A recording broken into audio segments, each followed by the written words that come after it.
Good morning, all of you. We are reading the very first chapter of your English reader book, Partition. In this chapter, the author is telling about his life's incident. He meet a person whose name is Harbhajan Singh, Mr. Harbhajan Singh, and he is telling about his life story to the narrator. As we know, the chapter is set up on the background of the partition of 1947.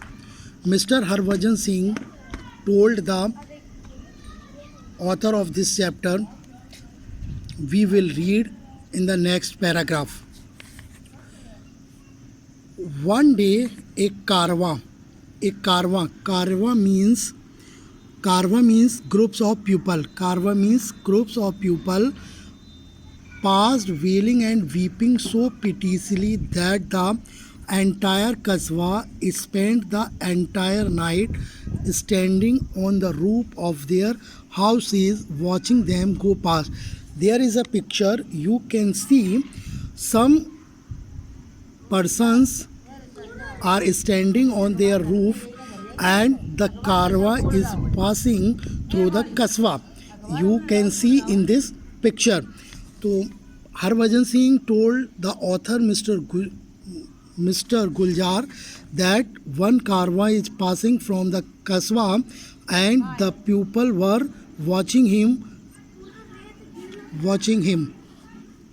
It seemed as though ऐसा मालूम हो रहा था that was our last night and the next morning would surely bring catastrophe कि next सुबह हमारे लिए तूफान आने वाला है.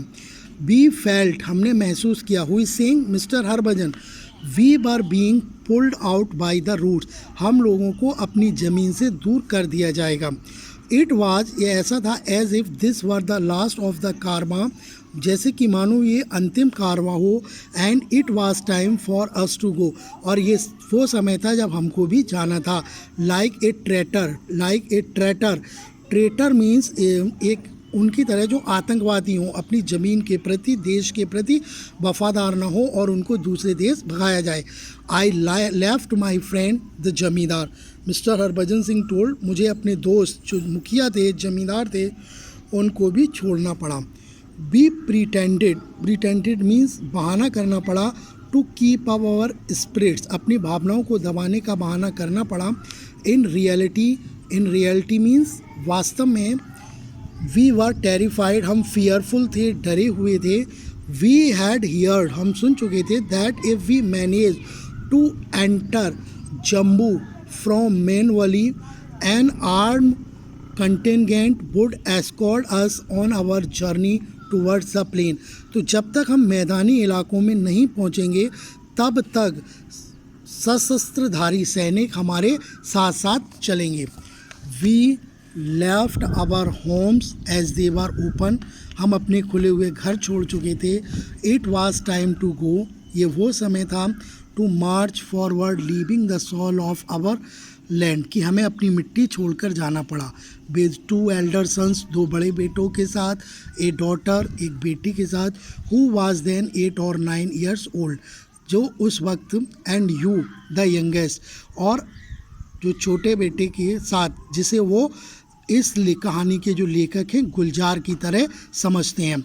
It was a 2-day journey to Mianwali on foot, पैदल चलकर उन्होंने 2 दिनों की यात्रा की. We would find something to eat in the village we pass through, जिन गाँवों से वो गुजरे वहाँ उन्हें कुछ खाने को मिला. The riots had taken place everywhere, हर जगह दंगे हो रहे थे. In fact really were still taking place, हर जगह दंगे थे. वाई द टाइम, कुछ समय बाद. We reached Mianwali, our karwan had grown substantially, धीरे धीरे हमारा कारवा बढ़ रहा था. People from far and wide and joined us, दूर दूर से लोग हमारे साथ जुड़ रहे थे. We reached Mianwali at night, हम रात में उस जगह पहुँचे. Several times in journey, many time, यात्रा के दौरान कई बार. We had to let go our childrens hands, हमें अपने बच्चों को लेना पड़ा. एंड इन ए पैनिक, दर्द में. We would call out to them frantically, बहुत ही दुखद यात्रा थी. There was always a commotion, जहाँ पर हर समय परेशानी थी, दुख था, शोरगुल था. And then the rumour spread, और एक अफवाह फैली थी that there would be an attack on Mianwali that night, कि दंगाइयों के द्वारा मीनावली में रात में अटैक किया जाएगा. I have never heard such a silence of fear and terror. Mr. Harbhajan informed the author Guljar that he had never heard such type of terror in her life. उन्होंने अपने जीवन में ऐसा आतंक और डर नहीं देखा था. That night we set out again. उस पूरी रात हम बहुत परेशान थे. Darji, as he was called. Darji means a Punjabi word for father. He was called fell silent for a while. कुछ समय चुप रहने के बाद. His eyes were moist. उनकी आंखें गीली थीं. But the mother was watching me silently. लेकिन उनकी जो माता जी थी, in next page you can see Mr. Guljar is sitting here and Mr. Harbhajan Singh telling about his history. The mother was watching me silently. उनकी माता जी लेखक को साइलेंटली देख रही थी. Her eyes focus unblinkingly on me. उनकी माता जी की जो आंखें थी उनके ऊपर थी. There was no emotion on her face. Her face was emotionless. उनके चेहरे पर कोई भी भाव नहीं था. दाराजी मीन्स पापा जी, फादर स्पोक सॉफ्टली. उन्होंने धीरे से कहा. एंड ऑन दैट नाइट, उस पूरी रात, ड्यूरिंग आवर फ्लाइट, संघर्ष के दौरान, गॉड नोज, भगवान जानते हैं, how we lost both our younger children, हमने अपने दोनों छोटे बच्चों को खो दिया. If only we knew how, केवल हम जानते हैं कैसे. The next paragraph we will read tomorrow. Okay.